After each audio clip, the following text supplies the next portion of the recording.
আসসালামু আলাইকুম। আমি doctor Naimul Kibria, BHMS Bangladesh homeopathy medical college, BHMS রোকেয়ান ইসলাম হোমিওপ্যাথি মেডিকেল কলেজ। আমরা আজকে আলোচনা করব মৃগী রোগ নিয়ে। মৃগী রোগকে ইংরেজিতে ইপিলেপসি বলে।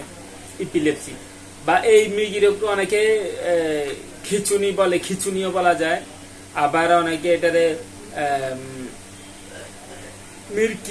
মির্কির ব্যারাম এভাবে গ্রাম্যভাবে বলা হয়। যাই হোক, আমরা আজকে এই বিষয় নিয়ে আলোচনা করব। এই ব্যাপারটা আলোচনার প্রথমে আমরা বলবো যে এই যে মৃগী হওয়ার বিভিন্ন রকম কারণ আছে। বিভিন্ন কারণবশত ফিজিক্যালি, মেন্টালি দোনো রকম কারণ থাকতে পারে। কারোর একটা কারণ হইতে পারে, কারোর দুইটা কারণ হয়, কারোর দোনোটা থাকতে পারে। এভাবে ভিন্ন ভিন্ন কারণবশত ভিন্ন ভিন্ন কারণে এই মৃগী রোগটা হয়। আজকে আমরা মৃগী রোগ কেন হয়, কিভাবে হয় ওটা বলবো না। আমরা আজকে মৃগী রোগের ওষুধগুলা নিয়ে বলবো। কেমন লক্ষণ থাকলে আমরা কোন ধরনের ওষুধ খাবো। আমরা গত যে ভিডিওগুলো করছিলাম, যেমন ব্রণের দাগ বা এর আগে হাঁপানি, কাশি, তো এই ভিডিওগুলাতে সবগুলাতে কিছু কিছু মানুষ আমাদের কাছে শুনতে চায় যেন তারা তাদের রোগটা বলবে, আমরা যেন তাদের ওষুধ বলে দিই। আমরা তাদেরকে বারবার বলি যে আমরা একটা রোগের জন্য আমাদের অনেক ওষুধ হয়, অনেক রকমের ওষুধ হয়, অনেক সিস্টেমের ওষুধ হয়। এজন্য অবশ্যই আপনাকে আপনার সব কথা, রোগের বিষয়ে তো সব কথা শুনতে হবে, এরপরে আপনার লাইফস্টাইল শুনতে হবে। অনেক সময় ব্যাপার, অনেক মেহনতের কাজ এটা। তারপর আপনার ওষুধ সিলেকশন হবে। এক দুই কথার উপর নির্ভর করে ওষুধ হয় না। আমরা যে এখন মৃগী নিয়ে বলবো, আমরা শুধু এখানে রোগের ধরনের ভিন্নতা হিসাবে কেমন ভিন্ন ভিন্ন ওষুধ হয় এটা বলবো। কিন্তু এই রোগের ধরন ছাড়াও আমাদের বিভিন্ন ধরন আমরা চিন্তা করি। মানসিক অবস্থা, শারীরিক অবস্থা, লাইফস্টাইলের অবস্থা, তার কর্মকাণ্ড, তার আচার ব্যবহার, তার পছন্দ অপছন্দ, অনেক কিছুর উপর নির্ভর করে আমরা ওষুধ দিয়ে থাকি।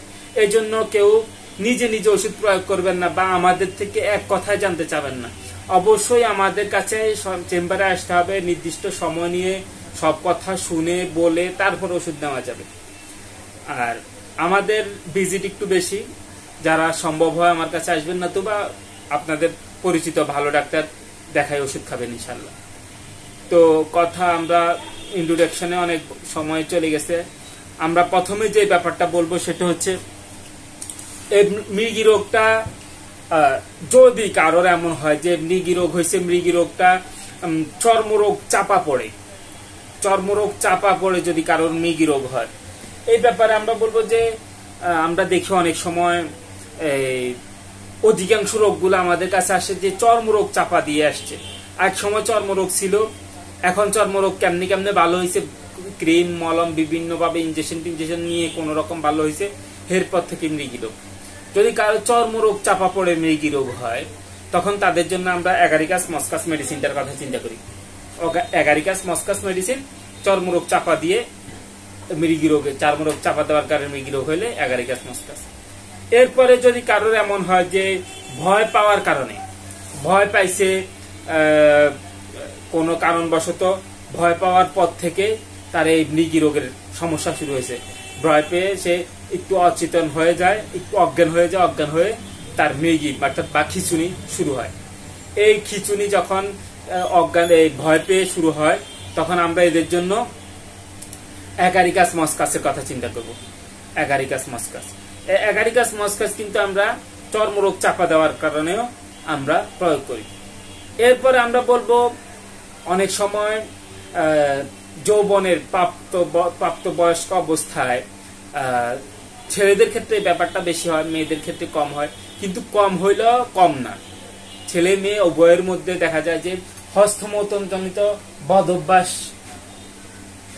বদভ্যাসে অভ্যস্ত হওয়ার কারণে এই যে শরীরের তেজস পদার্থ ক্ষরণ হয়ে গেছে, এই কারণে এই মৃগী রোগ দেখা দিচ্ছে বা খিচুনি রোগ হয়েছে। এই যাদের এই হস্তমৈথুনের অভ্যাসের পরবর্তী অবস্থায় মৃগী রোগ হয়, এদের জন্য আমরা BU4 রানা মেডিসিনটার কথা চিন্তা করি। এরপরে যারা এই বিউফোর আনার মধ্যে আরেকটা ব্যাপার আমরা দেখি, সেটা হচ্ছে এই হস্তমৈথুনের বা এই শুক্রক্ষয়জনিত মৃগ রোগের সময় এদের হয় কি, অজ্ঞান হওয়ার পূর্বে রোগী চিৎকার দিয়ে ওঠে, অর্থাৎ একটা চিৎকার দিয়ে তারপর অজ্ঞান হয়, তারপর খিঁচুনি হয়।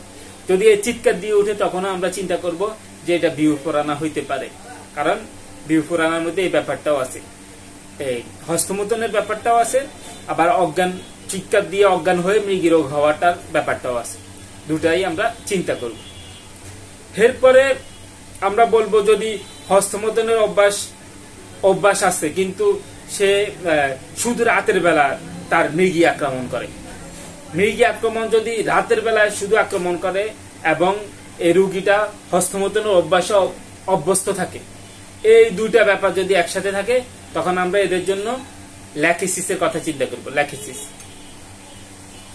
এরপরে আমরা বলবো যদি বিষয়টা এমন হয় যে শোক দুঃখ, মানসিক কষ্টের কারণে, দুঃখের কারণে যদি কারোর এই মৃগী রোগ দেখা যায়, এটা অনেক সময় হয় কারোর হারাই ফেলার কারণে, প্রেমে ব্যর্থ হওয়ার কারণে বা নিরাশ হওয়ার কারণে যদি মৃগী রোগ হয়, তখন আমরা তাদের জন্য ইগনেশিয়ার কথা চিন্তা করব।